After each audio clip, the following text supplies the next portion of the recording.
What's up, everybody? Steve Hyder, Gate City Sports Channel. Happy Sunday to everybody out there, to y'all. Happy football Sunday in particular, although we don't have our game until Tuesday. Different topic for a different day. I have Allie with me today. I want to, number one, take the time to thank Allie because a lot of time was spent in the film room to prepare for this one, guys. And we really dove down pretty deep to kind of get answers to some of the questions we're hearing stated out there and just revert back to what we're seeing from the film. And Allie really put out some really great notes to me on Twitter and was really following everything. She deserves a shout out for that, guys, because it is a lot of work. This is a ton of work to do. So, Allie, we started off backstage talking about the concept and the idea of helter-skelter, chaos. But the chaos isn't what people think. Sometimes it's, technique not matching. Sometimes it's, being out of sync with the defensive line in the secondary. But I think both of us kind of lean towards this one aspect of things, which is the personnel ain't right.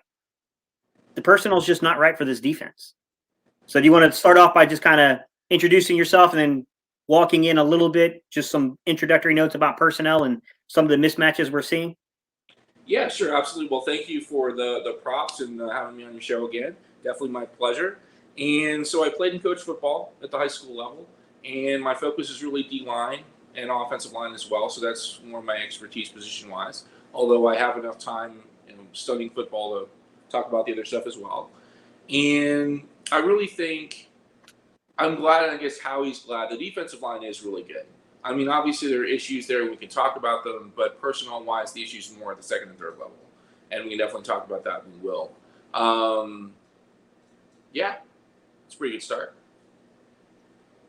That's kind of like backstage we were talking, and we'll bring everyone into the conversation. Before we even get into all the details, we were asking each other this question, which is, what is the strength of the defense? And, you posed that question to me, and I was like, I still think it's a defensive line.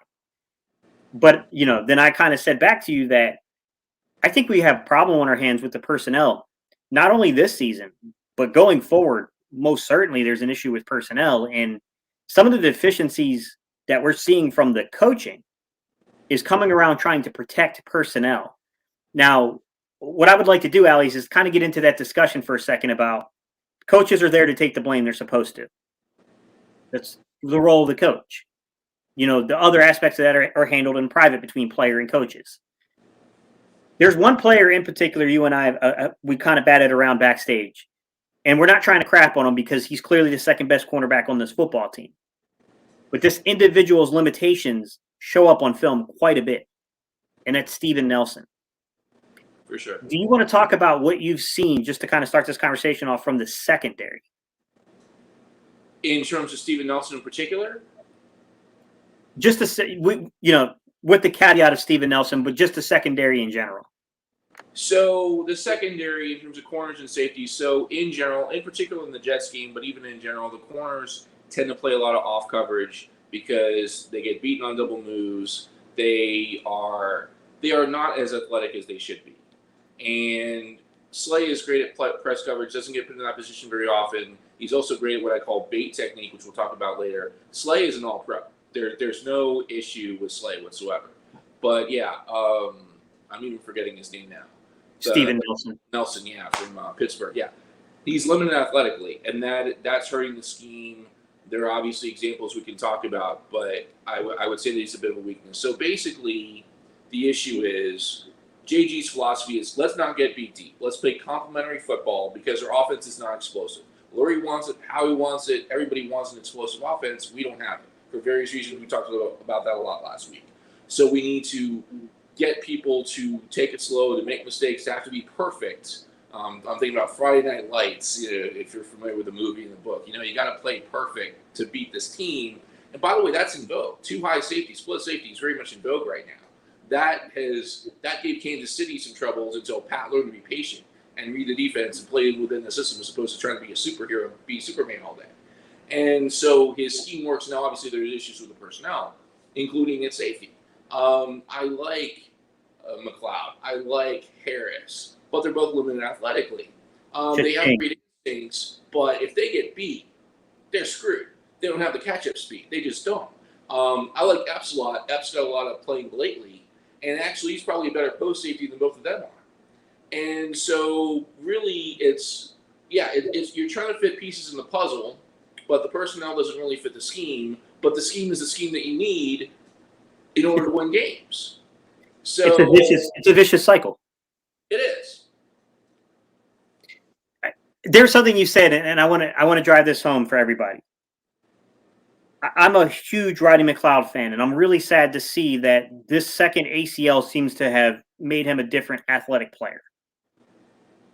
There's something you're bringing up, and I think it needs to be discussed, which is that we're not crapping on who these guys are as professionals, because when their instincts, when they trust their instincts and their instincts are correct, those are good football players out there at safety. But the problem is when they gamble and the instincts are wrong, they lack the athleticism now to make up for it, the make up speed aspect of things. And when you're playing a split safety role, I think one of the dead giveaways is the depth of the safety in terms of how much you trust the athleticism of the said player. What is one of the things you notice about the depth here with these safeties? So I saw some that were maybe 20 yards off the line of scrimmage, at least 15 in some cases. Generally speaking, the safeties play off pretty deep. Again, because if they're wrong, they get burned. And you know, we're down points. And, you know, Jalen Hurts is pretty good when he's down points, at least certainly last year, 1 or 2 games this year that were garbage. But you don't want to be down points. With this offense and with this defense, you want to be up points. You want to have the advantage. You want to burn insurance, the wrong phrase. You want to take the air out of the football. You want to be conservative offensively and defensively.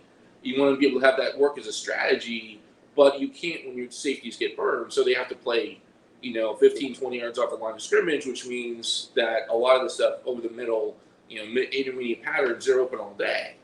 Yep. And that, creates longer drives and keeps the defense on the bench, which is part of the plan, I think, in all honesty, to some degree.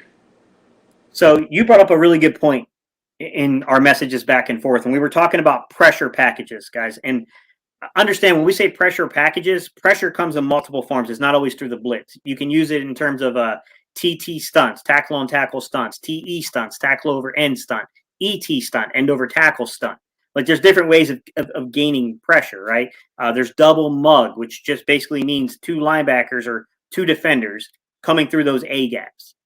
There's, corner and secondary blitzes. There's safety blitzes. In this aspect of how deep we're playing the safeties, even when we rock them, which I know you said backstage, you're like, hey, you got to explain that. What do you mean rock the safety? Rocking the safety basically means, guys, is when you start to bring them up into the box from depth. The depth we have our safeties at, outside of maybe some assistance in the running game, it's not effective when we're bringing a blitz that way, unless a guy's just holding on the ball entirely too long. What did you see overall? You don't have to necessarily just talk about the safeties, but in terms of pressure, what did you notice about Jonathan Gannon's system and then the personnel in the system and what's going on here with pressure? Okay, let me go a little bit bigger picture than that first. The idea behind pressure is to force the quick, bad throw early. That's the entire point. If your defense doesn't do that, you're running a bad defense. Mm-hmm. And so in terms of how teams have done that, there have been some stunts, twists, games, all that stuff, basically the same stuff. There have been some blitzes off the edge, A gap and such. There's been some of that. I'd say not nearly enough. I'll get into that in a minute.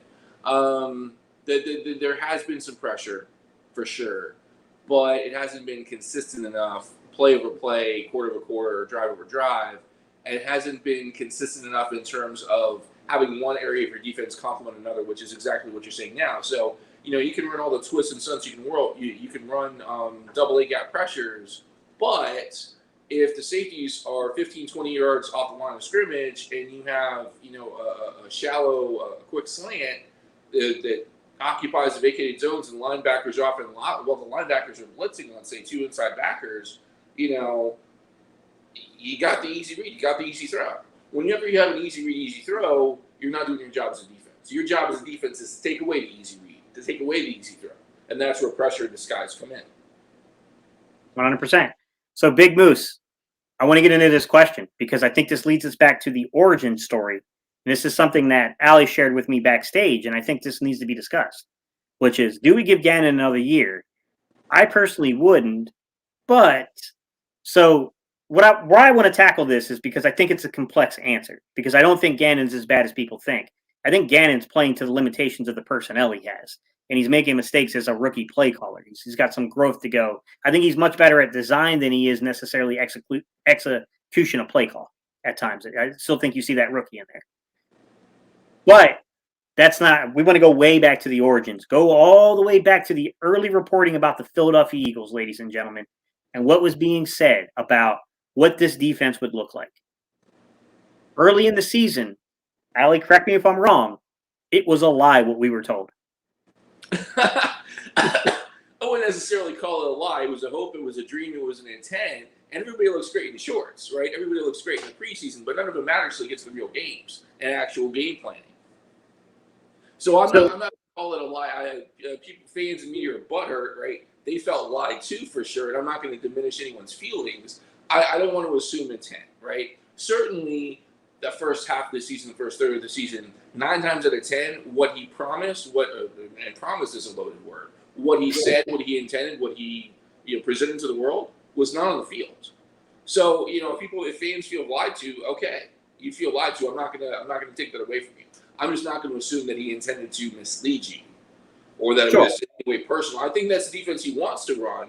But going back to kind of our macro point of today, the personnel isn't there. And he's a young coach, and he's still figuring out how to put all the pieces together to make it complementary football on that side of the ball. So let's get into that a little bit, because I think that this is a side comment. And since we're focusing on the overall big picture aspect, in today's live stream about the defense, let's get into it. Preseason comes. I don't know what was going on in camp because we're only given very limited footage.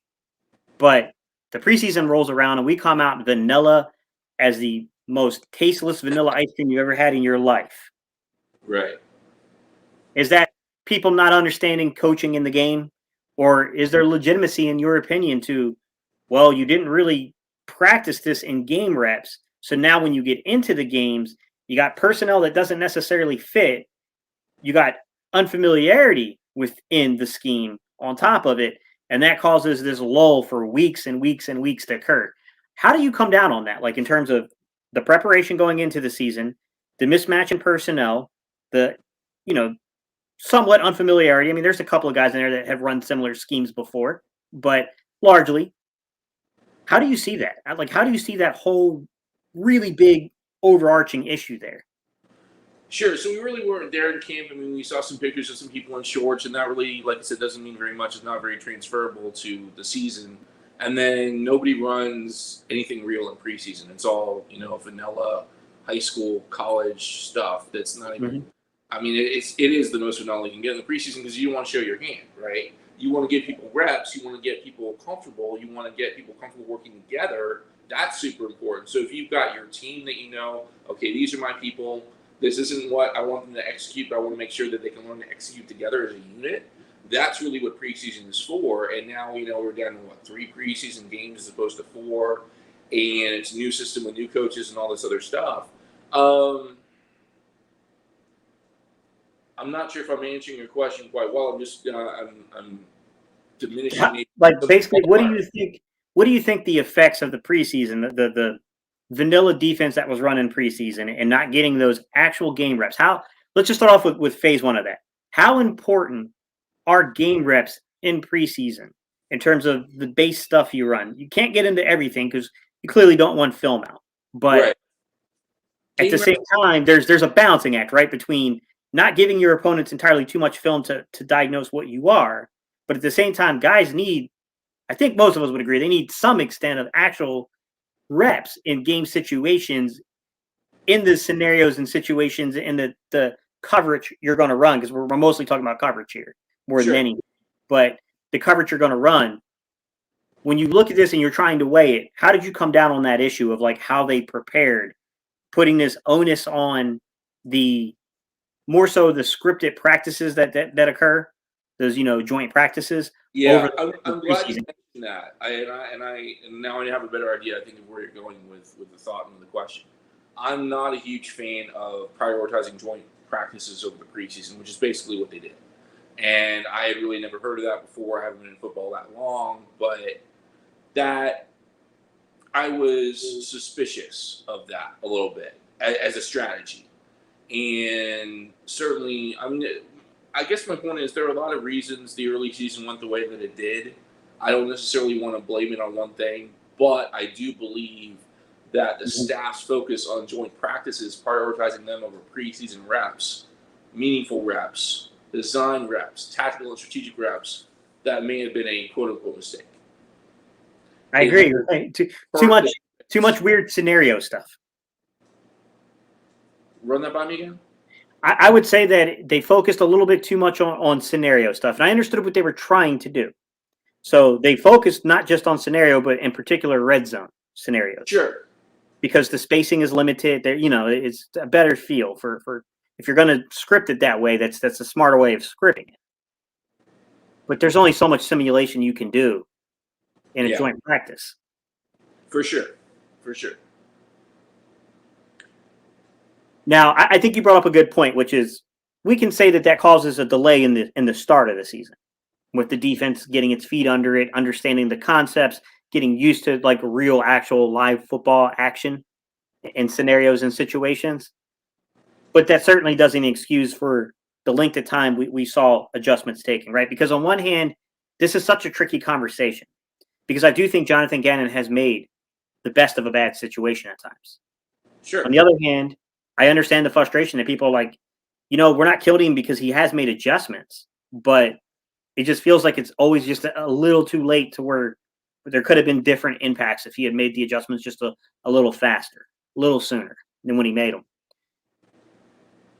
There's one thing that you mentioned in your notes that I thought was really interesting, and there's a lot in there. But you talked about it really wasn't until week 3 that we seen one aspect of the game plan that we thought we would see from day one here in terms of the pressure, which was the double mug, double A gap pressure. Doesn't really show up until Dallas, which I believe was week 3. Yeah. What did you think about, would you think that was personnel driven? Because I did see them in the preseason kind of and they're not even using the guy I thought they would use. I thought they were going to use Avery. Right. I really haven't seen Avery in that role. Avery's been playing the 50 role when we go to 50 personnel, a 50 front. What did you think? Where were you at with this double A gap, the double mug look, and you're like, well, it took us a little while to get to that one. Hey, things happen. We get it. Sometimes it's the opponent and it's the matchup.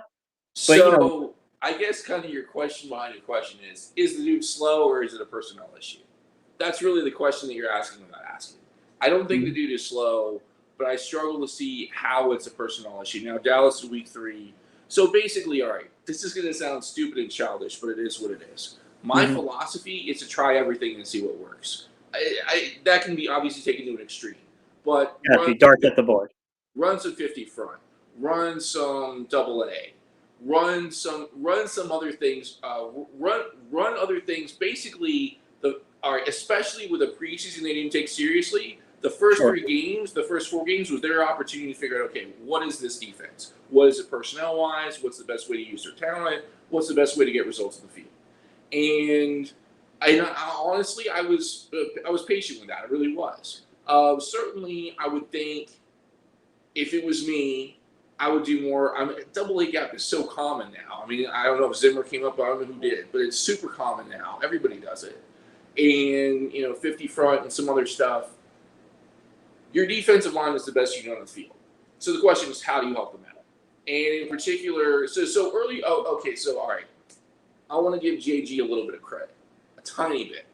So early on in the season, our defensive line did really well. Hargrave in particular. I don't know why I saw the San Francisco game. I'm like, dude, they're leaving Cox and Hargrave single blocked. What the hell are they thinking? Now, obviously, San Francisco won the game, but JG does stuff when he has to do stuff, not when he should do stuff or when he necessarily wants to do stuff. And early on in the season, I would say certainly. That's a very important point you just said there. That point you just said there. He does things when he has to do things, not necessarily when he should do things or when he wants to do things. What I take from that is that the biggest criticism to really get to JG, because there's a lot of external situations that cause what's going on, but we don't dictate. That's what I caught from that. We're not dictating as a defense. Yes, true. Some of that has to do with personnel, but yes. we're certainly not dictating. We're kind of reactionary almost. Agree. Sorry, I didn't mean to interrupt you like that, but I was like, I'm that's glad. a pretty big point. Great point. Yeah, I was like, that's a really big point to make there for everyone to kind of follow with. No, I'm glad you focused on that. That was good.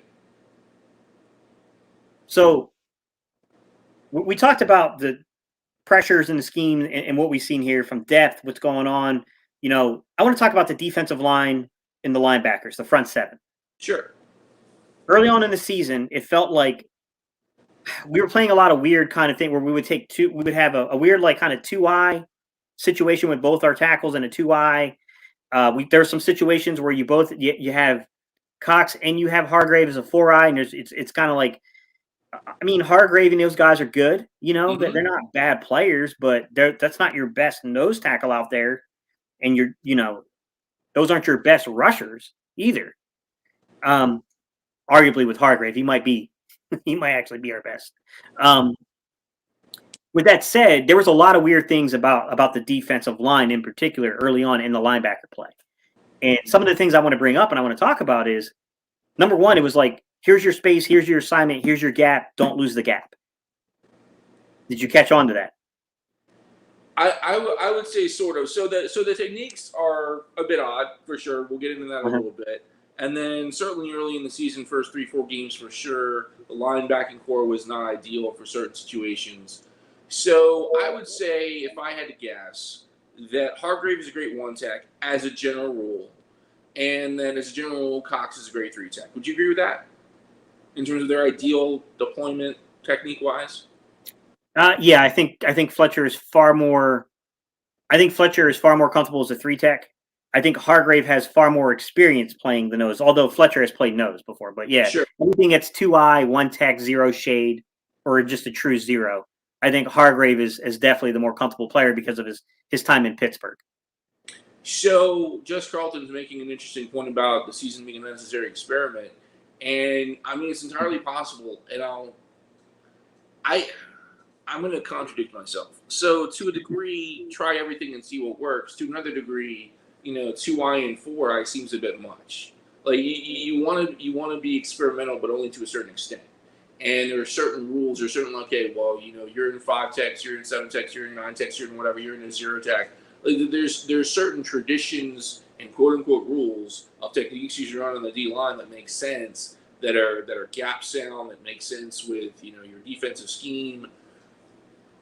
I don't know. I mean, certainly I don't think as much as he complained about it. So there's an issue of being a 1-gapper versus a 2-gapper, and there's an issue of which 1-gap you take. I would definitely agree, and I don't believe this to be the case, and obviously you watched more film than I did, although I probably took more notes than you did. I understand Cox if he's pissed about being a 2-gapper, because he's not a 2-gapper in any way. But I don't know. So I can see that. But, 2-eye versus 4-eye versus 3, should he be mad about that in your opinion, based on what you saw in the film? I think so, because I think we had guys misaligned, and I think it was causing a lot of issues with this is so complex, guys. Understand, there's never one single reason why something happens, like getting the ball absolutely run down your throat for the first quarter of the season. But one of the things was, as you brought it up, let's talk about 50 fronts. Let's talk about 50 fronts, guys. Think about, not every 50 front is the bear front, but the concept is the same. 5 linemen. Okay. We go 50 front, and there are times where we're playing a 2-eye as the nose, so you got, like, say, Hargraves in a 2-eye, then you got Fletch in a 4-eye, then you're bringing down Avery kind of as an outside kind of contained guy, which is not his strength, by the way, and you're running this 50 front. The first thing is that teams got wise to that, and although San Francisco just kind of won on individual blocks, because they did get to the outside, though. They started trying to get it outside, and that's how they adjusted on the run. But other teams started zone blocking us. They started zone blocking both those tackles, and it started off, kind of between these 2 tackles, which one they were going to do. Fletch early, then Hargrave, then back to Fletch. Like, different teams attack these guys differently. That opened up so much room for the running backs and lanes early on in the season because of the alignments coming out of the 50 front. And then there was a moment, and I called this out on film, and I'm so glad you saw it too, because I made a video and I stopped it on Alex Singleton, and I said, "What is going on here? Why are your feet still? Why are we waiting until an offensive lineman reaches the second level to engage?" Right. I didn't understand that. It still makes no sense to me. And I was like, this can't be like Alex Singleton has played a lot of football, even though it wasn't necessarily NFL football. He's played a lot of football. Like, this is a guy that clearly knows you don't wait till the offensive lineman reaches the second level. This has to be technique based. But I have to ask you, because we make the switch, we bring Singleton in, we bring TJ Edwards in, we take out Wilson, we move Singleton into more of that third kind of linebacker role for a while, and until the injury, and immediately linebackers start engaging the gaps. So, absolutely. Do you think it was the linebackers, or do you think it was scheme, or do you think it was a little bit of both? I think it was mostly the linebackers, and this is where I'm going to claim some degree of ignorance. So long as your gap sound, I don't think it matters as much which gap you take in terms of especially defending the run. The biggest issue that I saw on film, the biggest issue that I put in the notes was, and then every team does this, Cox and Hargrave, two of your best defenders, got double teamed at least week 3-ish and on pretty consistently. And Dallas ran the ball against them, I mean, pretty darn well. There are a whole bunch of issues in that game. That game was garbage. But what happened was that Cox and Hargrave got doubled on a routine basis. And so there are various ways to combat that, because you want the strength to be stronger. You can run some 50 front, which, especially if you go bare, you can minimize the impact of the double teams on the in IDLs, the interior defensive alignment. And so that's one strategy. You haven't really done that a ton. Spread not bare front, but certainly 50 front. We tried that. That's been decently successful, I think. And then you have linebackers that are just more aggressive, whether you put them in double mug looks early, or whether you have specifically told your linebackers, okay, we're getting yes, the run is better than the pass, but we're getting beat consistently by the run game. So when you see your run tell, you need to charge the gap immediately. You can't wait for a guard to get to you to engage. So I think it was more on the linebackers. I think it was the linebackers that were playing, the linebackers that were starting were not the right linebackers. And Wilson was horrible in run defense. Wilson was just absolutely hard to watch in run defense. And I knew he was bad. Yeah, Eric Wilson. I knew Wilson was bad coming into Philadelphia, and I pointed this out in the video when we first signed him, and I broke down the contracts of the linebackers and how little bit of money we were spending on linebackers. And I said, look, Wilson's a really good coverage guy. But, man, you guys thought Nate Gary was bad with the missed tackles and stuff. Wait till this guy gets into a game for you. You're going to be, it's just going to be a hard city to win over once they start running the football at us with this young man. And, unfortunately, it didn't work out, and the Eagles made a quick decision. They moved on from Wilson, and that was ugly. But you played the defensive line, so I'll ask you straightforward. How angry would you be with the linebackers if you're constantly, as an IDL and interior defensive lineman, you're getting engaged with zone blocking concepts, and you're getting double teamed, and these guys are not coming up and either getting to the gap or getting the extra blocker off of you? I'm pretty pissed. They're not doing their jobs. When they see the run key, you got to take the gap. You got to read your keys. You got to do your job. Yeah. It's crazy to me, right? Like that was the thing that it drove me crazy, because I'm a quarterback. In no shape, form, or way, guys, have I ever been a defensive lineman or an offensive lineman. But there are certain things as a quarterback you learn. Like, you learn when your offensive lineman is losing leverage, because you need to get the ball out of your hands, or you need to get out of the pocket. Like, that's a big deal, as a quarterback. But I'm watching this stuff on film, and I'm asking everyone I know who's played the line before, is this normal? Is this a technique that's taught? Is this some kind of weird defensive technique that I've missed out on? In my entire time coaching, my entire time scouting, I have never seen linebackers look like they're in cement with their feet. It was the weirdest thing ever. It was so weird how different our linebackers looked when Davion Taylor and TJ Edwards got into the football game. I mean, it was like night and day. I've never seen such a drastic change before, because I'm not even saying those guys are particularly excellent players, but at least they moved. They came up and challenged the gaps, at least. I mean, whether they were successful, they challenged it. And to be honest, I thought TJ Edwards and Davion Taylor, and I think Davion Taylor might be a little underrated with how good he is in run support. Mhm. Like I'm actually really, really, I think it's really unfortunate that Davion Taylor suffered an injury because I felt like he was turning a corner. Yeah. What did you think about Davion Taylor from the film? I mean, I felt like, hey man, Howie might have been on to something here with this kind of crazy. Why did you use the compensatory third round pick on this guy when there were other linebackers available? I was like, Right. maybe the scouting department was right. Maybe they did see something here that maybe they should get shouted out for. But it's like, oh man, now we got a young kid that needs the reps, and he's down again. Well, say young man. These guys aren't kids once they're Sure. professional athletes, but Sure. a young man that needs the reps, and he's down. And it's like, I thought something was there. I mean, what did you see?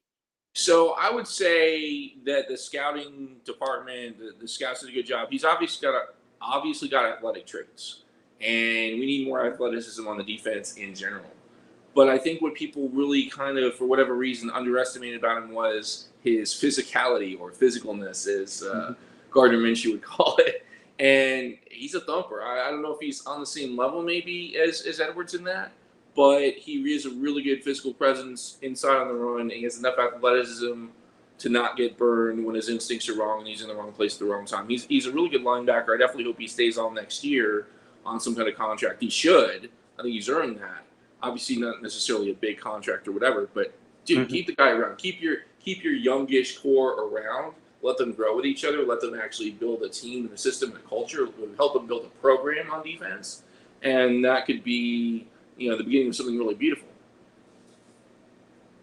Yeah, the crazy thing is here, and I'm not going to get into this one. We're going to save it for the following week's content for everybody. But I'll hint to something I want to get into. And you don't have to answer it yet. We'll answer this next week or the following week. It has to do with the draft and linebacker and the necessity or lack thereof necessity now that we see some of these guys playing differently. And I want to save that until we get to next week or the following week whenever we do the draft one, when we talk about the needs defensively. Like, I want to save that question for that, guys, but just a little teaser that's coming. We're going to definitely dive into that discussion there because I was really impressed with what I saw from Davion Taylor. I don't know, like TJ Edwards, I just love the player. I love the lunch pail aspect of TJ Edwards.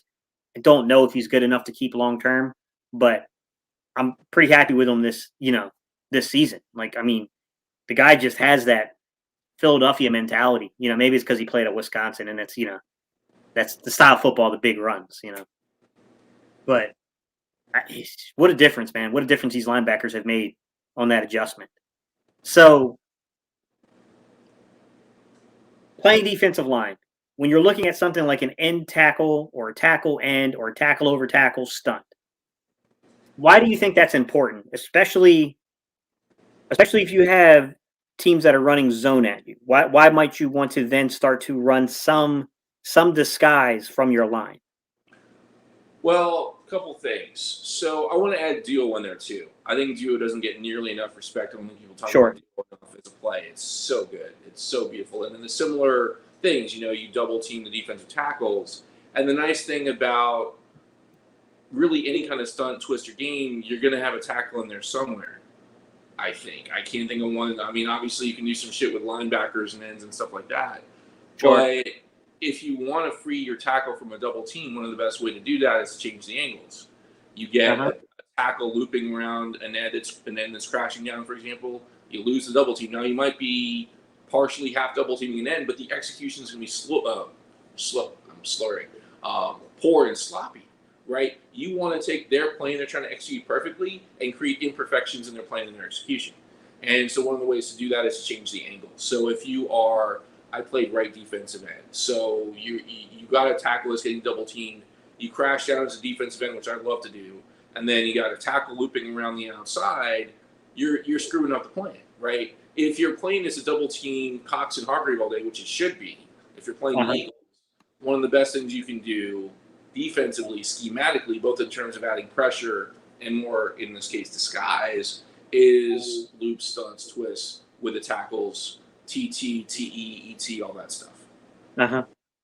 Yeah, and that was my biggest fear is that teams were just pretty much knowing exactly where our guys were going to line up, and they could pick and choose if they wanted to double. And if you just don't have you have no disguise, it's easy to do that, right? I mean, you don't have to necessarily stunt to get that. I mean, you can get guys coming up through well placed. Everyone thinks of the blitz; they think of that as a pass rush kind of concept, but honestly, you can run blitzes too, where you're just you're bringing guys down into the box and you're coming through on these gaps to send more people than they can potentially block, and they're exerting the energy there to basically double team guys. You should have the advantage on a running play like that. Now, I do want to talk about something you brought up, and that has to do with rocking safeties and pre-snap disguise stuff and post-snap disguise stuff can make you vulnerable to play action passes, especially under center. What did you see from teams' adjustments to us once we started making our own adjustments? Is that something you started noticing, teams going under center and hitting us with play action and getting to the middle of the field, since it's starting to become somewhat vacated? Right. So we did experiment's a loaded word. We attempted some single high safety. We attempted some certainly cover one, maybe a little cover three. We were realizing, so the biggest thing is the first half of the season we're giving up a lot of runs. That was for a lot of reasons, mostly poor linebacker play, poor linebacker coaching, as we were talking about, the wrong personnel, the wrong techniques, all of that. So part of the way to cover for that was to have more men in the box and bring the safety down, etc. And a lot of times when that happened, we're vulnerable to the pass play, in particular on the outsides. And so because you don't have those two safeties deep, there's a lot more space in front of them because of how far back the high safety is, the post safety is usually, but also even possibly behind them because there's only one safety back there. So yes. Teams are doing more play action, and play action tends to be under center more, and I definitely saw that as well. Sure, and that's kind of the tough aspect of things, right? Because there's always going to be give and take with what you do, and I think that sometimes it gets left out. Like if you go pressure and you start bringing in pressure packages, I mean, here's the thing: you bring pressure and you play man, so you go cover one with a pressure concept. A lot of pressure packages, I believe there's man in zone ones, but I think zone are the more prominent ones. But if you go man, even if with or without pressure, you better have the athleticism from your secondary to cover. Right. Because you will be on a window in an island on your own with that. When you saw man concepts, let's maybe get into the technique. What did you see from these corners in terms of the techniques that they were playing? Okay, so I want to generalize this a little bit. So I saw three techniques primarily with the corners. And one of them is press technique, typically man press. And you guys, I'm sure, are familiar with that. We talk about it a lot. And then there's what I call bait technique, which is off coverage. But the idea is it's almost like linebackers. You don't move. You're steady. You're staring at the hips. You're staring at the legs. You're staring sometimes at the quarterback with zone. You're reading the route. You're reading, the throw. And then as soon as you see that key, you move. You hustle. There was a play, New Orleans, right before the half. Darius Slay's pick six. I call that bait coverage. He did that really well. And so we did some of that, probably not enough based on my liking. Slay should do more of that. He's really good at that. But to your point about personnel, we don't exactly have a ton of great press corners. Slay is great at that. He's great at bait. And there's, of course, bail technique, which our corners do a lot, mostly to prevent the big play, mostly to keep things safe, especially with a two-high shell. You're bracketing the receivers because once you go bail technique with your corners, once they flip their hips, you're trying to run trail technique against the receivers, ride their back pockets, and then get help over the top in terms of vertical bracket on the coverage. So those are the three techniques that we run, really.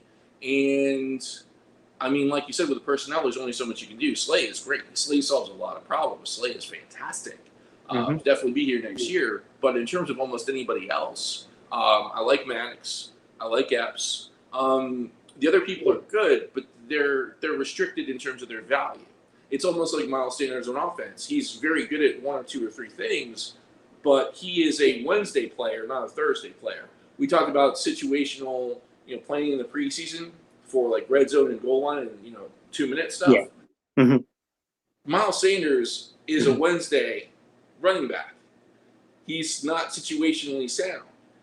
Similarly, a lot of our defensive players, our defensive backs, are situationally sound, but they're not super talented, broad scope. There are certain things they do really well, but everything else, they're a liability. And until we can have a scheme that works to put all those pieces in their precise, perfect places, it's going to be, what's that word that you used at the top of the cast? Helter skelter. Yes. Yeah. It's going to be chaos.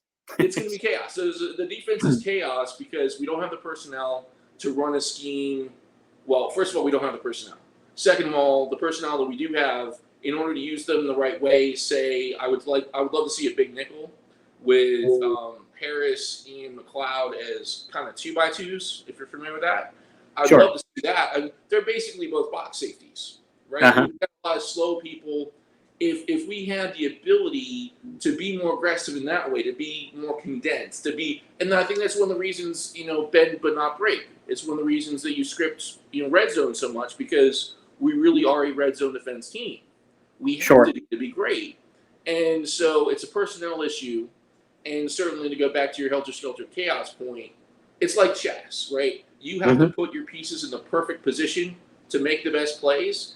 And there's zero margin for error on the defense because the personnel is very good at one thing, but pretty bad at almost everything else. So you got to be perfect with that. And the scheme right now, because of how conservative it needs to be to keep the offense off the field to some degree, is what it is.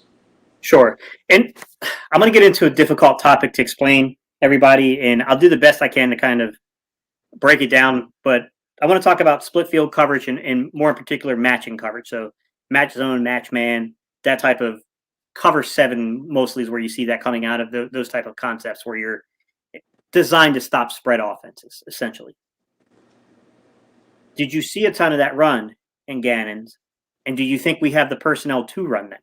Or would you be really concerned? Because we got a lot of young guys, and I know they play a lot of spread in college, but that's a pretty advanced concept. Yeah. I didn't see a lot of that. Of course, I may have missed it. And I mean, determining man versus some kind of match principle, that's really zone coverage. Basically, you're talking about a zone coverage that's super tight, right? Yeah, you have to know who's assigned where, because there's always a first man out defender. So like it's really difficult. And that's why it works better in zone. Yeah, that's why it works better in zone, I think. Right. But yeah. So yeah, I mean, so you got one guy that's got the inside guy, you got another guy that's got the outside guy, and you basically you play tight man coverage within the context of zone as much as you can, and then at some point you got to pass the guy off, which is great from the Sky's perspective because it's like, okay, who's got my guy, right? When is he open? When is he not? And that disguise creates a decision which has the quarterback hold on the ball longer, maybe move out of the pocket in an inefficient way, create sacks, tackles for loss, all that good stuff. A lot of confusion, especially if you had a good D-line. Agreed. I like it. I wish we would do more of it. Again, that's difficult to see. It just is. It's difficult. Yeah, you're right, because it's easy to confuse it with a different concept. Right, for sure. So I don't know what you saw. I didn't see it a lot. And if I'm correct that it wasn't executed very often, I don't know that we have the personnel to really do that at a high level with any degree of consistency. My suspicion is it hasn't been run a lot just because of how conservative things have been. And I don't know that we have the personnel to run it. The only reason I ask you that is I'm going to go back to Jonathan Gannon's press conference in the preseason. And, he opened this up by talking about how he believes, coming from Minnesota and then coming from Indianapolis, he believes in this idea of there's got to be some sense of essentially like delegating authority to the players. And he's talking about communication on the field and the ability to adjust. Right. And one of the coverage principles that would make a lot of sense to do that would be, basically playing a match concept. Sure. Split field match concept kind of thing. And I didn't, I don't see the aggressiveness from the defense to do that. And I didn't see, you know what I mean? Like it's really difficult. Like I said, it's really difficult to diagnose it. That's why it's not one of my favorite topics to talk about because it's a whole lot of speculating until the defensive coordinator comes out and confirms that's what was run. Right. But I was wondering if you saw any, because I didn't notice a ton of opportunities to say like, oh, that's what this was. Now, I've seen some things like what you're describing, which I would call like palm coverage. So palm coverage being is like when you have a defensive back that is watching more so the quarterback than he's watching the receiver. But what he is looking for is he's looking for that out route in the flats, or he's looking for that hitch or like comeback or curl route that he can jump, which to me, that would be more of a palm concept when it's on the outside. But normally with palm concepts, they're pretty easy to see. You can diagnose those pretty quickly and easily. Right. And reverse guys, when it's over across the middle of the field and you're playing with safeties, that's basically what you call robber. That's normally a robber technique. I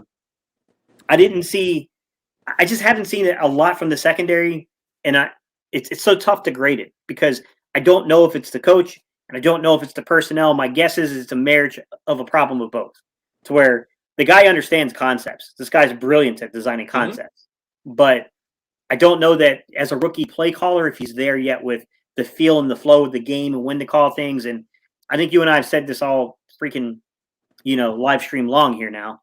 The personnel is just not good. It's just not. Like, I really think that there's two players in the secondary that should be playing more. And tell me if you agree or disagree with me. Marcus Epps should be getting more snaps. Zach McPherson should be getting more snaps. I definitely agree. Those players should be getting more snaps at a minimum without downgrading other people and saying that they're crap. There are two players on the defense that should definitely be getting more snaps, and those two are it. Especially as you're learning who your defense is, in their first year with this new scheme and all this other stuff.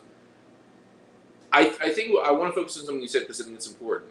Mm-hmm. So there is validity in delegating stuff to the players in terms of like, okay, you guys need to communicate on the field. I'll tell, the middle linebacker, the Mike, X, Y, and Z, sure, in the 15 seconds, right? Like, I'll do that. That's my job. But after that, it's your job to communicate as a defense. It's your job to understand your assignments. And so I played high school football in 1997, 1998. I'm that old. And we had a coach, I'm trying to remember his name, and I almost don't want to. His philosophy was, you got to cover the person next to you, right? They make a mistake, you fix it, you correct it. And then we had this new coach that came in my senior year. We went to the playoffs for the first time in 25 years. We did drop a division. I don't want to omit that. Like, that certainly helped. But his philosophy was do your job, right? You've got one job, you do it. Don't try to make up for someone else's mistake. You got a job. All right, you screw up. You let me know. We'll fix it. But don't compound a mistake by trying to make up for someone else's mistake. That was his philosophy. There's some examples of that in the film. Go back to the Chargers game. There was a third down conversion in the Chargers game to can't think who it was. Who got the pass on that one? It was not Guyton. Keenan Allen. Keenan Allen picks up it was on Avonte Maddox. And you can watch and you can see the leverage, right? You can see like inside, outside, inside. Okay. If that guy has outside leverage, everybody else is playing inside leverage, and we're in a man concept, then the linebacker or the safety has inside. And man, that was like the easiest pitch and catch completion for a third down I've ever seen in my life. And immediately, because even I was like, oh, what happened with Avonte Maddox? Like, what happened here, man? And then I kind of saw the film and I was like, oh, okay. Like, I think I don't know if Avonte played the wrong leverage, or I don't know if the safety didn't get to the right depth to take away the route. Both of those could be true. I don't know. Sure. Without talking to Gannon and talking to Denard Wilson, I think is our secondary coach, and getting an idea of what happened with that one. I don't know. I just know that Maddox has been playing really good football, so I tend to believe that maybe the inside man might have missed his mark. For sure. You're talking about a slant play? Yeah, it was. It was a slant. Yep. Yeah. And I mean, it was just an easy pitch and catch there. It was such an easy pitch and catch, and it struck me because I'm like watching the technique and the leverage of every player, and I'm looking at Maddox and I'm going, well, one's not like the other. Like, that's cool. Let's see how this is going to work, and like, it's crazy because on one hand, Gannon got aggressive there. He got aggressive. On the other hand, situational play calling, guys not doing their job. Where's the fault? You know what I mean? Like, there's a breakdown somewhere here, because no third down conversion should ever be that easy, especially from depth of like 7 yards or more. Like, that should be a fairly contested play. You know, that shouldn't be just an easy pitch and catch, like playing football in the backyard with your son or your daughter. You know, shouldn't be that easy. And that one shocked me when I saw the film, and I was like, okay, like I'm starting to wonder about our personnel a little bit. Yeah. And, to get back to the broader point, do you remember a lot about that play? Like, what do you remember about it? Like, what drew your eyes on that? I remember. I mean, literally, I can see it, but I can't see it with enough detail to tell you if Maddox would have had outside leverage as opposed to inside leverage. I think he did. Don't quote me on that. I have to watch the film again.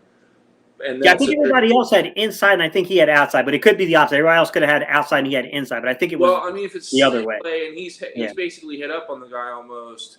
And it's a slant play and it's easy, he's got outside leverage because he doesn't have leverage against an in-breaking route. So he would have outside leverage, everyone else would have inside leverage. The safeties were probably too far back, probably, just as a general rule, that's probably correct.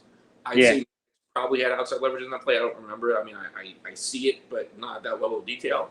Obviously, if you look at that play, and we're making those assumptions because we don't have the play right in front of us, we're going off of our memory recall, everybody, but I guarantee you, if you guys think back to the Chargers game, you'll recall it. I promise you, you'll recall the play we're talking about because it was so blatantly obvious.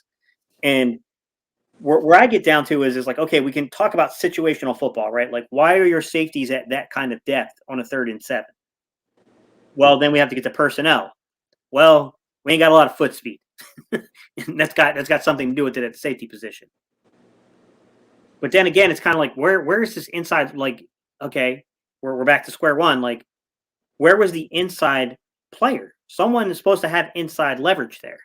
Right. If Avonte Maddox is where we're seeing him on the film, that's telling us, that's cueing us, he's got outside. So it's like, I don't know. I don't know if that was a linebacker. I don't know if that was a safety. I'm not too sure why the safeties were at the depth they were at. The whole thing made no sense to me. So this kind of goes back to the chaos you were talking about earlier. I'm going to use the word chaos. It's easier for me to remember. So you've got to you want to apply pressure. You want to do so situationally and strategically, but you've got problems. Your line is great. Your linebackers have issues in pass coverage, in particular. Earlier in the season, also against the run. You have corners that make mistakes, even really good corners that I like. I'm not saying Maddox. We both think that Maddox did. He was in the wrong technique. It happens. It's one play at 60, right? You don't kill the guy for that. He's had a really good year. Yeah, the dude's earned his money, right? I definitely want him on the team next year. Love the guy. He's great. People make mistakes. None of them are perfect. So basically, you got issues. I'm going to call it the 3rd level. You got issues with your safeties. You got issues with your linebackers. You got issues with your corners. Your line is pretty damn good, but your line can't win a game. As important as the line is, right? If it's just the first level of your defense, you're kind of screwed. So you want to be aggressive, right? You want to use misdirection. But you have corners in the wrong technique. You have safeties that are too deep. You have linebackers that are liabilities in coverage. Wilson was good at that. Let's give him credit for that. He's gone now. The other linebackers, I think, are less good. They're decent, right? I wouldn't say they're great. Just real quick, I want to tease people. I'm a huge fan of Kyle Hamilton, and I really like drafting him as a safety that can also play in the box. And there's kind of I think someone even mentioned it. Traditional strong. Yeah, maybe. I like people that can do multiple things at once. And we have multiple problems, primarily at linebacker and safety. We want another corner, we want another D-end, maybe another D-tackle. But the 2nd and 3rd levels of defense are the weakest by a long shot. And it's difficult to use pressure when it's back 2/3 of your defense are suspect. Let's use that word. I think that's fair. Suspect, I think, is a fair word to use. Sure, absolutely. We haven't even gotten Steven Nelson play in that Chargers game. Yeah. I don't know if he was the 9-yard bail. I want to take a look at that. No, it was him. That was him? Yeah. Oh, it was him. Yeah, I remember that one. I remember that one very vividly.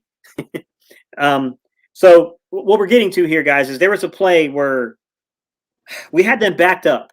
I didn't think it was a 3rd down play. As a matter of fact, we had them backed up there around their 10-yard line or so, guys. And I mean, Burrow. Wow. That would be a different looking offense there. But I mean, look, foot's in the end zone here as he's throwing the football. Like, you look out at Steven Nelson, he's lined up on Guyton. Guyton is a burner, guys. Guyton has real speed. There's no doubt about that. And Nelson is, I think I said 8 yards off. Maybe he was 9. I might be just trying to maybe not kill him a little bit here. But I mean, it was ridiculous. But you brought something up and you said, look, the depth in itself is bad because it's clearly the coordinator not having a ton of confidence in you lining up on this guy. But you compounded that to say, but there's the technique that compounded the problem of how far off we were playing. What did you catch on that play? Exactly. So basically macro and then micro. So as I said before, there are really three techniques as a corner. You've got press, you've got bait, and you've got bail. And so I think I want to say it was 3rd and 7, 3rd and 6, something like that, 3rd and mid to longish. And the cushion was further back than the sticks. As a general rule, you don't want that. As a general rule, that's a bad thing, especially if they're backed up and you're in a high leverage situation where you can really benefit from good field position. Football is still about field position, even throwing the ball 50, 60 times a game. And so I don't even remember. I think there was pressure on that play as well, which makes sense. High leverage, they're backed up. And so mistake number one, he was 8-9 yards off the line of scrimmage, and the sticks were 7 yards away. Sure. So that's not good. It's certainly not ideal. But if you're playing bait technique the way that Slay did earlier in the season, or later in the season, in basically the same position, you can be really successful. Okay, so one of the things I want to point out, I don't want to tangent too much. A lot of times, and Washington does this a lot more than we do, there is a lack of parallelism between the corner alignment. So Slay is tighter, and Nelson is looser because Nelson lacks the athletic catching ability we were talking about with the safeties. It's very much a staple of Zimmer. Zimmerman does that a lot with the Vikings. Right. And so, it's actually fairly common. It's not an indictment on Nelson necessarily. It is what it is. I think the point of that coverage, where that coverage can be good, where you've got one guy in close, another guy, relatively loose, is that you can tell the quarterback to throw the ball to one side of the field. Oh, shoot, this is easy. It's 3rd and 7. The guy's, 9 yards off. Let's throw the ball there. And you want to use a bait technique for that with someone that can execute it well. The problem was, the compounding error was, for whatever reason, now maybe Nelson made a mistake, maybe he executed the wrong technique, maybe Gannon told him to do this or that, but he used a bail technique, which had him turning his hips, running away from the sticks. Exactly. On 3rd and 7. On a timing play, on an out route. Right. It's crazy. You can't do that. So to give you guys some perspective of what's being said here, not only did he line up conservatively 7 to 8 yards off the receiver, so he's already beyond the sticks, but he's also running a bail technique on top of that, which tells me Gannon did not trust him. That's what it says to me, is that Gannon and Denard Wilson did not trust him in that situation. The last thing they wanted him to do was to get beat over the top. And I think that they gambled wrong. I think that they made the wrong gamble here, and they thought Guyton's out there. They might try to get vertical on this. They might take a deep shot. We don't want to get beat. But as you're saying, you don't want to come out and say that 100% because we don't know if Steven Nelson just completely played the wrong technique. And that was more of a him thing than it was a Gannon thing. But if you're in palm coverage, right? So if you're disguising coverage or you're basically you're trying to jump the route, you're playing for the football, you're playing the quarterback. That's a timing route. If you see it, he's breaking, that you're playing the flats, go get the football. Go get the football on that play. Beat the receiver to the mark and get the football. Yeah. I have a feeling if Nelson was out there, that's the technique that would have been run. Or no, I'm sorry, not Nelson. If Slay was out there, that would have been the technique that was run on that side. Unfortunately, Slay can't cover everybody, which is I know. We can only clone them. And it's frustrating because, I don't think Steven Nelson is, bad. I know a lot of people man, Gate, you were not on Steven Nelson from the jump. I wasn't. But it wasn't because I didn't think he wasn't a good football player. I just thought that he, some of you guys were definitely on my side with this from the jump, but I thought some people, really overvalued Steven Nelson and what he was. Clearly the second best cornerback on our football team, but he is athletically a little limited. Tough as nails. The guy fights back to the football. He's such a good person in terms of the personality and just as an individual human being. But Man, I saw those games in Buffalo where Gabriel Davis absolutely ate him alive on double moves. Like I knew that he was going to probably be a bit of an issue here, and I feel like sometimes that we're seeing things that don't blend, don't marriage well, that look like helter skelter. This idea of chaos because of personnel, because we have a coordinator trying to cover personnel. I think, I'd agree with that. and it's not a good place to be. And I still think you guys listen. I'm not saying let him off the hook. I still think to some extent you bear responsibility. Like at some point, these are grown men, they're professionals. Time to play football. But I do think that's part of what's going on here. I think he's trying to cover up deficiencies.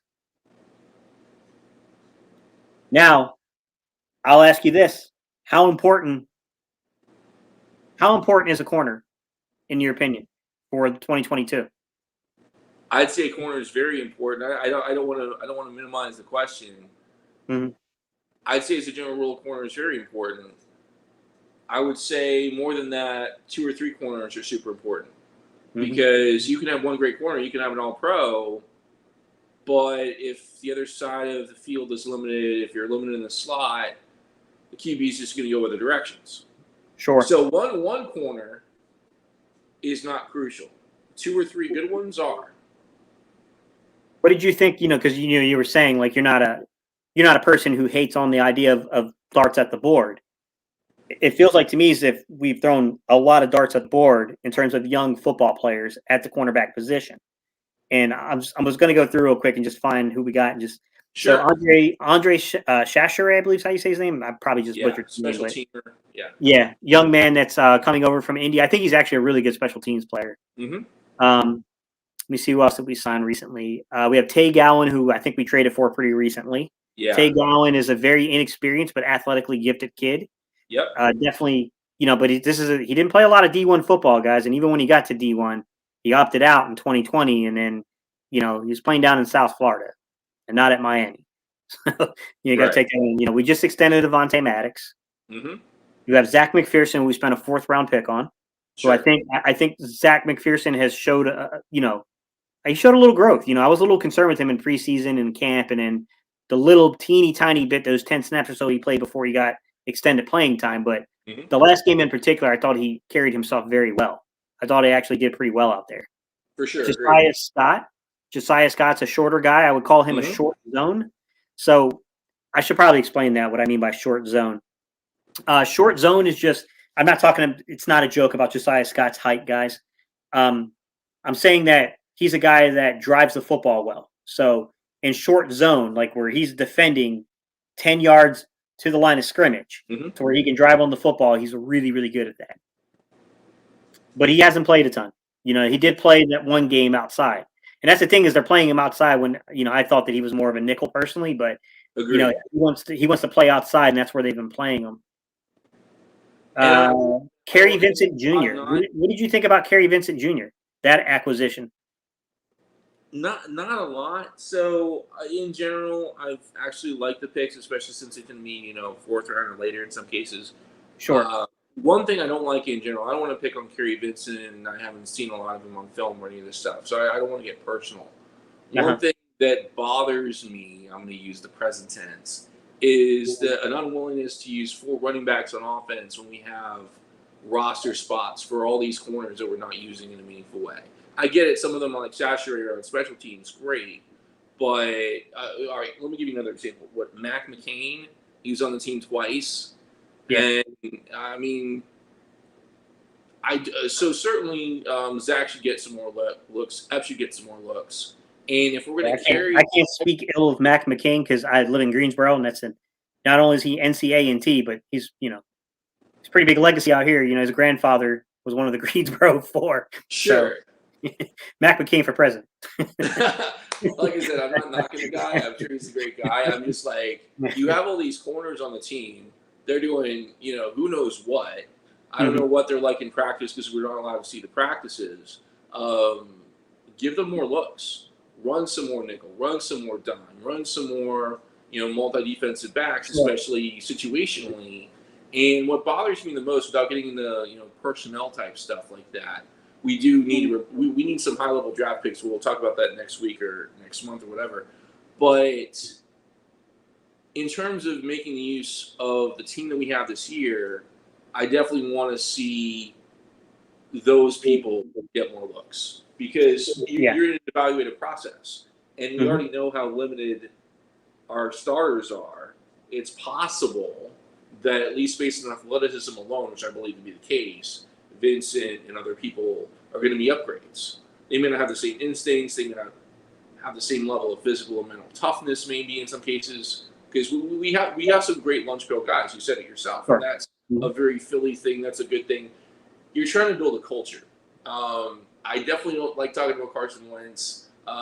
Peterson's a good guy, bit of an ice cream salesman, but he had a really good. He figured a way to build a culture, and that's really what JG and Sirianni and Steichen and all of that and Johnson. That's what they need to build a culture. They need to build a program. I'm a bit of a college football fan, so I love the idea of a program. Of course, sure. We got transfer portals and all this other crap now, but as a coach, it's your goal to build a program.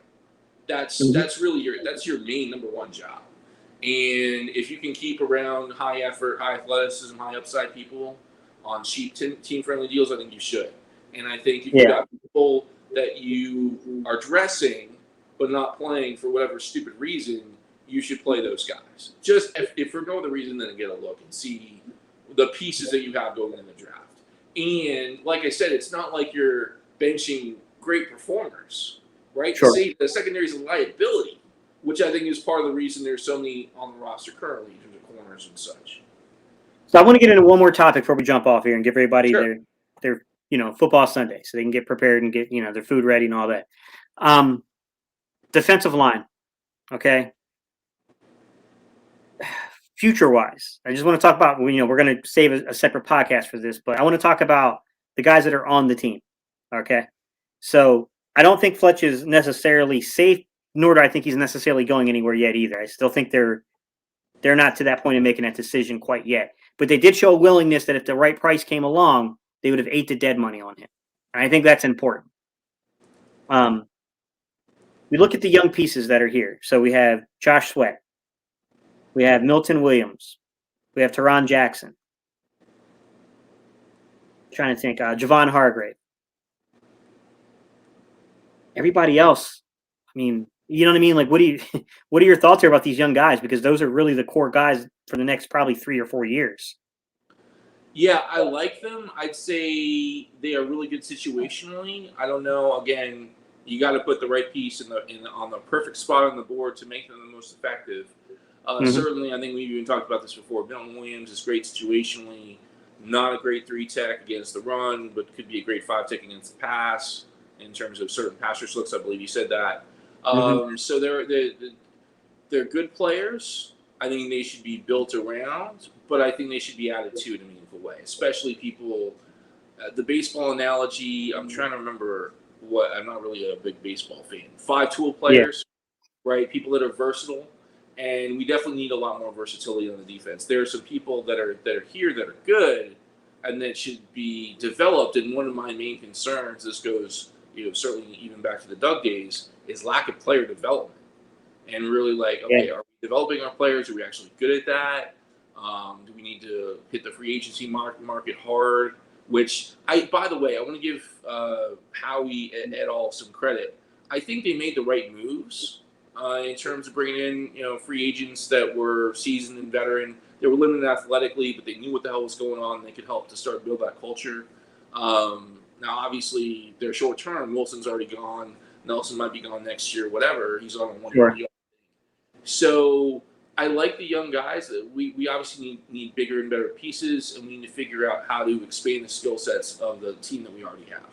Yeah, I think the only one that was questionable, and none of us questioned at the time of signing, probably been Ryan Kerrigan, just because we had so much depth on the line. We'd spent the draft picks. We had Sweat, we had Barnett, we had all those guys here. It's probably a little bit of a luxury to get a guy like Kerrigan, to be quite honest. But I understood why they signed Eric Wilson. I was trying to caution people. He was pretty bad in run defense. Yeah. I saw that one coming. And then I'll be honest with you. I thought Anthony Harris was going to be better than what he's played. I think he's gotten better recently, but he's a little bit more limited athletically than I thought. And that shocked me a little bit. Some of the veteran pieces we brought in, he wasn't good. And then, to be fair to Steven Nelson, our secondary is a lot better this year than it was previous year. For sure. To be fair to Steven Nelson, because I feel like sometimes, like when you talk about Steven Nelson, it could just feel like you're doing nothing but just talking crap on this guy, 24/7. But the truth be told, is like we're just trying to be honest in the assessment of what the film shows. And when they look to throw the football, and you can say, well, yeah, it's because the other guy is Darius Slay. Right. That's where they're going with the ball, which doesn't shock me. I kind of saw that one coming, and I told people like, those targets are going to go up against him because he's not playing great football. He's playing good. It's not great. So I knew that was going to happen eventually. I'm a little shocked that like they're going after him in the red zone a lot now. It's like they're looking when he's on the field in the red zone. They're looking for him, and that's always a little alarming. I will say, defensively and kind of leading into our conversation in the weeks to come, I think that there needs to be a lot of pieces added to the defense. I don't think that I don't say that we don't have it. I still think we need a marquee pass rusher on the defensive line. Brandon Graham coming back is going to be a major, major help and upgrade. No doubt about it. He's 34. He's 34. Then I look at the linebacker situation. I feel like you can, as long as you keep it healthy, Davion Taylor. I think TJ Edwards. I think those guys they're not great. I wouldn't even say. I'd say they're average to maybe, I'll take average. You just go average. They're average. Sure. And we probably would take that. You could use a marquee guy at the linebacker position, but I think those two guys, Davion Taylor and TJ Edwards, have played really well together. Mm-hmm. The secondary, I think, is where I get a little iffy going into the future because we've added a ton of younger corners. I don't know if any of them are going to stick, really. I mean, we got McPherson, we spent a 4th-round pick on. We traded for Tay Gowan, who's a 6th-round pick. Before Tay Gowan, we traded for Josiah Scott, who was like a 5th or 6th-round pick the year prior. We traded for Kerry Vincent Jr., or we signed him. I can't remember which one that one was. But we got Kerry Vincent Jr., who was a draft pick from this past year's draft class. Signed Mac McCain, a really good practice squad player with Denver. They didn't want to lose him. Mm-hmm. But, to what you're saying, to the detriment of maybe other position groups. We've signed so many of these defensive backs. I do wonder about that, man, because our safeties, they're veteran guys. They're savvy. They're pretty good with their instincts, but they do lack athleticism. And when their instincts fail them, they don't have the athletic ability to make up for it in Anthony Harris and Rodney McLeod right now. Marcus Epps has proven to be far more useful than I thought he would be. Mm-hmm. He's very, very athletically gifted. I still think he's more of a third safety. I don't know that that's a starting level kind of caliber guy, but I take him as a third safety. I think he's proven his worth there. Slay's 30-something, 31, right? Something like that, right? Yeah. Slay's over 30 now. And Slay's our highest paid player next year. Mm-hmm. I mean, I do wonder, man. I wonder about this secondary because I feel like we definitely need some pieces added to the depth here. And I know it's crazy to say that because it's like, hey, man, like how many more pieces you want them to add? Like you just named like 5-6 guys right there. Yeah. You need someone that's dependable. I would definitely say defense versus offense. Defense needs the pieces. This for sure. And I like having 3 number ones. That's official now. So yeah, I think if the team is really willing to invest in the defense could be a lot better next year, especially the second and third level. So would you go? Here's the crazy thing, and I want to save some of this in terms of the names of the players, so I don't want to go names per se or anything like that. But just a generalized answer to where you're at right now in this at this point. Do you think it would behoove the Eagles to find a young veteran in the secondary at corner, or to draft that guy? Okay, so I'm a little bit of a nerd. There is a guy, I'm not going to name him today. I may have named him in passing. I'm not going to do it right now. There is a guy in the draft I like a lot at corner, and if we can get him, we should. Especially, I'd like to keep Slay for a while longer. I mean, I know he's expensive, but he is an All-Pro, so I'm okay with that. It depends. Okay, so let me give you an example or a contrast. I am much more comfortable drafting a veteran receiver than I am another veteran corner. You only need so many veterans. I mean, you want the team to be youngish right? You don't want everyone to be over 30. Sure. I think the window after the Super Bowl, one of the biggest problems roster-wise was everyone was over 30 pretty much. As long as you got Slay, basically, right? Yeah. So, we had to get younger, and we did, which is good. I guess it depends on, and maybe it's because I know receivers better than I know corners, but I can't think of a corner where I'm like, oh, bleep, what if we had him? That would just solve all of our problems. I know I said we need 3 good corners is a necessity. 1 great corner isn't. 2 great corners is helpful, but there are still holes in the defense coverage wise. Did you say corner, safety? What did you say in particular in terms of a vet? Secondary in general, I think, can fill that question, right? Because we got 2 guys that will be on expiring contracts that are veterans in the safety group. We got one guy that we claimed from Minnesota a couple of years ago, who's probably right now playing better football than the other guys, and that's in Marcus Epps. And we have a guy named Kavon Wallace that I liked a lot. I was hoping to get more out of him than what we got, but due to injuries and stuff, he just really hasn't touched the field enough to have confidence in him. And my scouting report is a bunch of question marks, literally, for Wallace. Mm-hmm. Like, I have no freaking idea. Yeah, and that's kind of the thing. And I liked Elijah Raleigh a lot. I get it. He grew up a New York Jets fan. He wanted to go back to there, and I get it. You don't want to hold a guy's career back, but I thought that instead of carrying as many corners as we carried, we could have probably carried Elijah Raleigh, right? Especially early in the season when Rodney McLeod wasn't even back from injury yet. I thought that would have been kind of a no doubter, in my opinion, to carry that man on the roster. But it was what it was. I want to ask you one last question before we jump off, and we'll jump off. Sure. Carson Wentz officially played and finished. It's a first-round pick. So, 3 first-round picks. Not naming the names yet. We're going to save that for a future podcast. The Philadelphia Eagles. Will they use 3 first-round picks in 2022? Okay, so based on what I'm seeing, probably not. And that might be a good thing. I'm guessing, my guess, based on what I'm hearing, based on what I'm seeing, is that they are going to keep Hurts on for another year. Mm-hmm. Because quarterbacks, what's his name? Kenny Pickett? Baby hands? Baby hands Pickett. there's John Elway is not in this draft. Let's just be completely honest about that. And Jalen Hurts has room for growth, and he's a good guy, and he's a good leader, and the team can win with him at QB. Obviously, he needs to get better at things, and he has gotten better. But unless you so I don't want to go too far down that path. We can talk about that some other time. I would say no, they're not going to use all 3.